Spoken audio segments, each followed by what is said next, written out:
తెలంగాణలోని రేవంత్ రెడ్డి ప్రభుత్వం చరిత్ర సృష్టించింది. ఒకేసారి రైతు రుణమాఫీ చేస్తూ అన్నదాతల్లో సంతోషం నింపింది.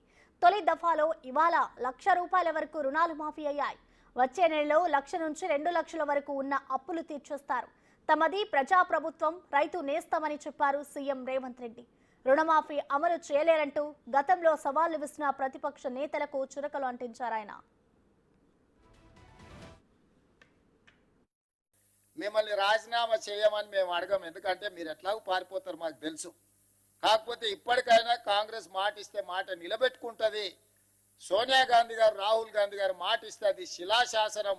ఆ మాట తప్పరు. రాజకీయ ప్రయోజనాల కోసం గాంధీ కుటుంబం మాట ఇవ్వదన్న సంగతిని మీరు గుర్తుపెట్టుకోవాలి. మీలాంటి మాటలు గాంధీ కుటుంబం ఇవ్వదు.